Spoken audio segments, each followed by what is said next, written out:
Baiklah, kisah seram seterusnya dikongsikan oleh seorang wanita bernama Mariam.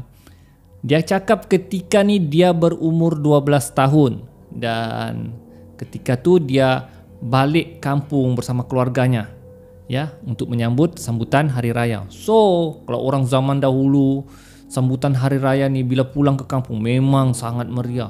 Sepupu, sepapat, pakcik, makcik, penuh satu rumah tu. Dan biasanya kalau hari raya ni ramai-ramai lah tidur di ruang tamu sebab bilik memang tak cukup. Tapi suasana tu memang sangat meriah. Dan kalau saya pun hari raya masa saya kecil-kecil dahulu memang saya sangat suka dan meriah kerana ramai sepupu kan.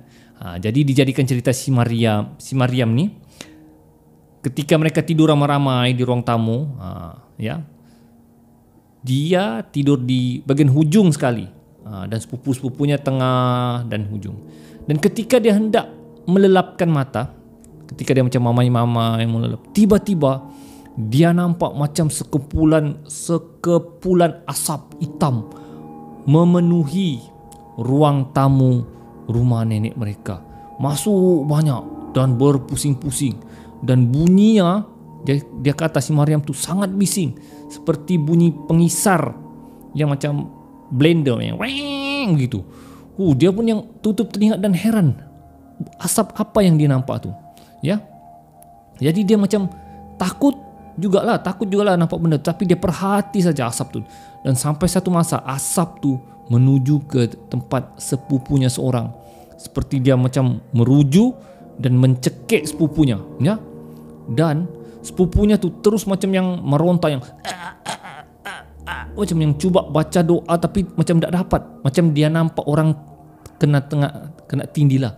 Dan asap tu perlahan-lahan bertukar menyerupai satu makhluk yang sangat mengerikan. Berbulu, badannya menjadi bulu, mata yang menjadi merah dan mukanya sangat menyeramkan, tengah menutup mulut sepupunya.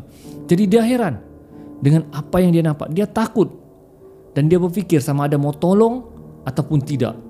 Jadi dia kesian tengok sepupunya, tapi dalam masa yang sama dia ketakutan, ya. Jadi akibat kesian dia tengok sepupunya, tak boleh ni nanti mati sepupuku ni kan. Jadi dia pun berdiri, dia mau pergi sergah, ya, makhluk tu. Dia mau pergi baling dengan bantal lah.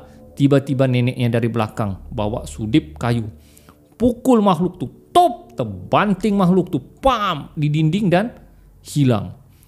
Dan neneknya bangunkan sepupunya itu, bangun.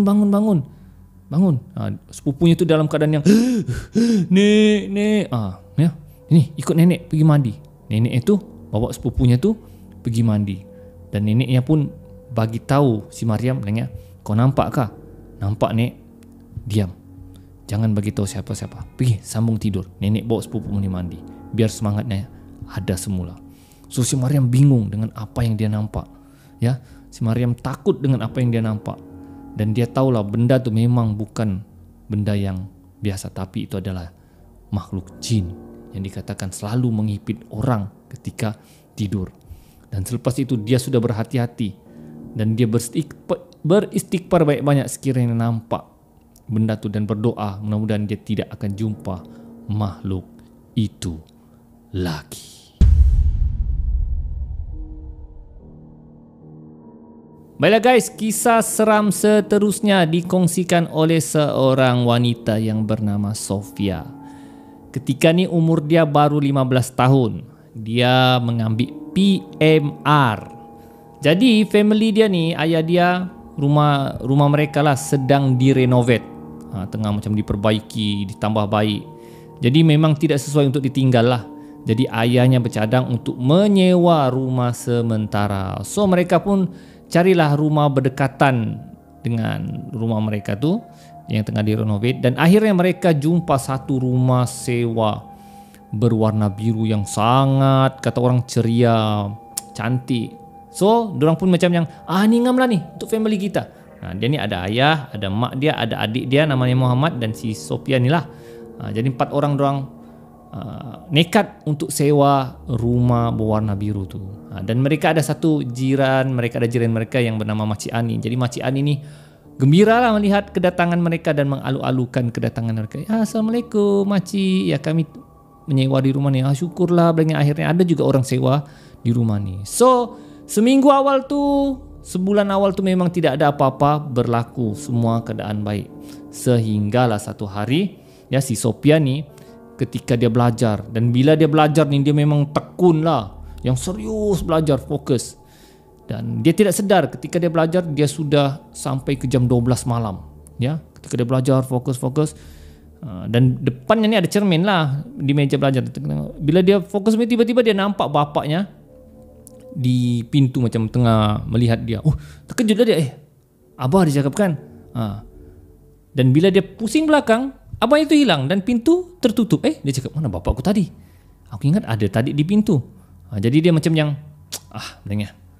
Mungkin bapak tengah jenguk aku kan. Jadi dia fokuslah semula belajarnya. Tiba-tiba dia rasa mau terkencing. Dia cakap, alamak mau terkencing pula.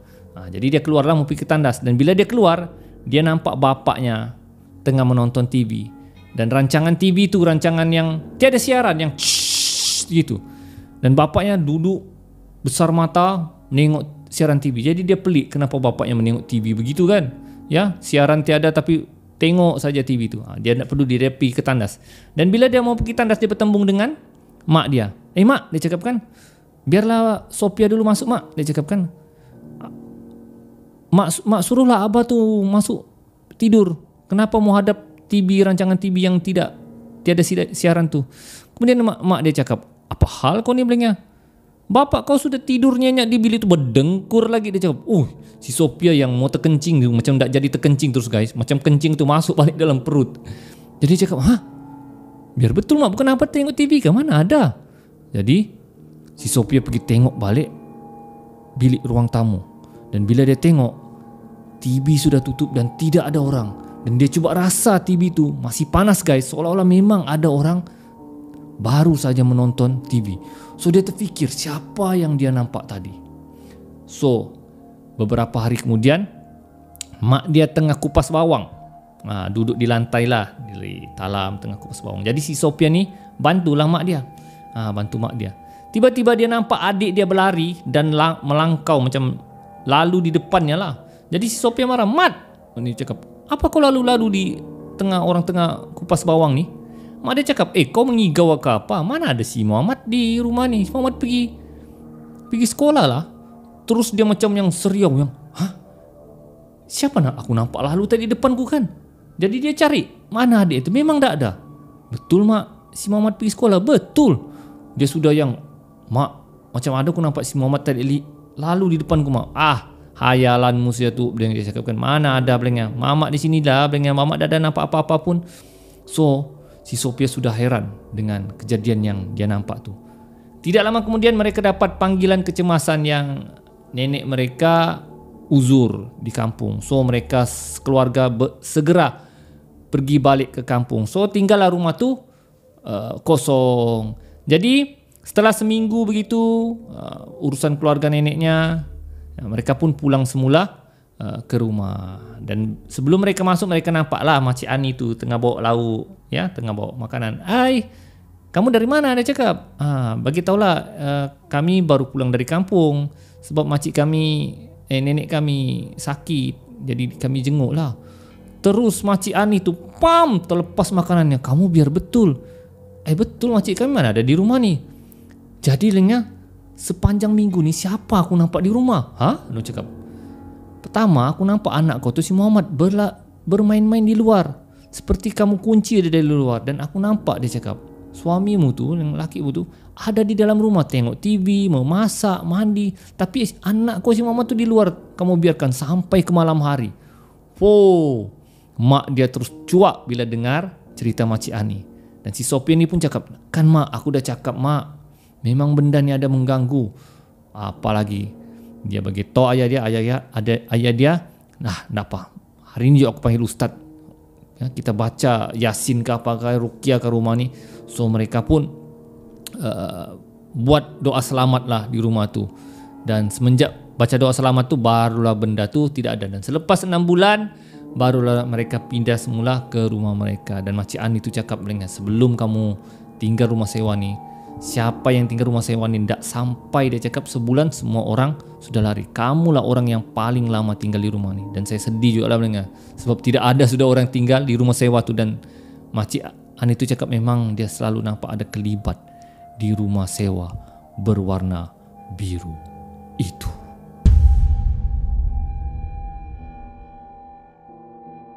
Kisah seram seterusnya dikongsikan oleh seorang wanita yang bernama Laila. Dia ni bekerja sebagai staff nurse di sebuah hospital.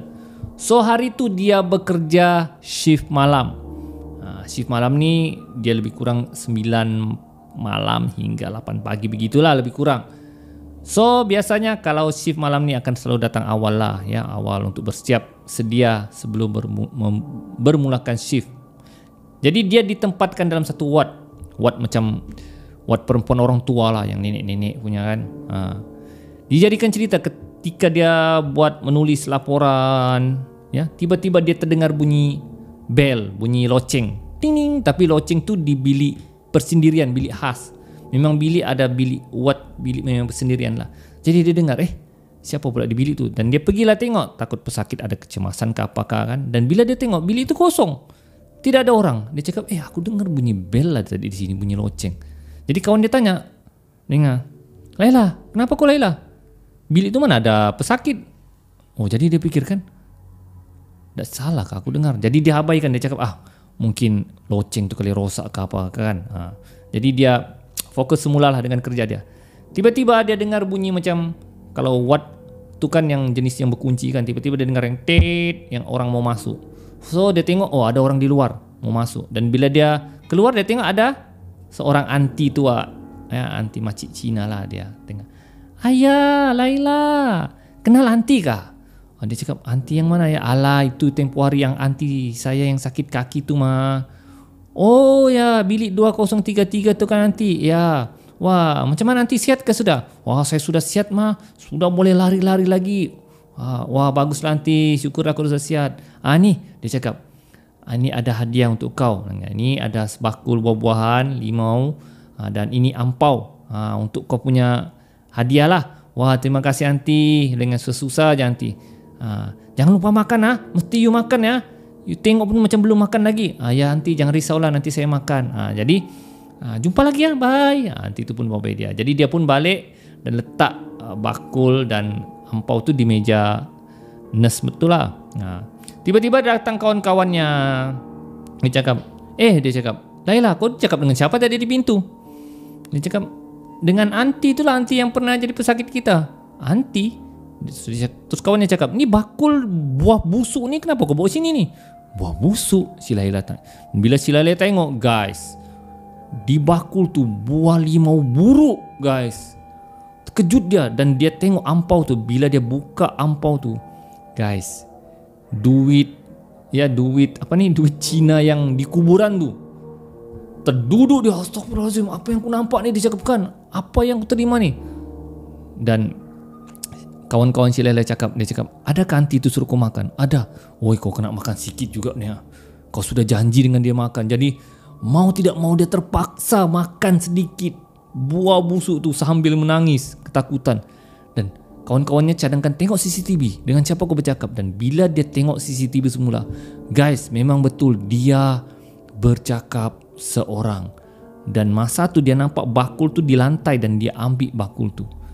Dan guys, semenjak hari itu dia sudah ketakutan ya untuk bertugas pada waktu malam. Dan dia berharap kepada bekas-bekas pesakit yang sudah meninggal dunia, kalau boleh datang, biarlah datang sendiri, janganlah bawa makanan ya, sebab dia tidak sanggup makan makanan busuk.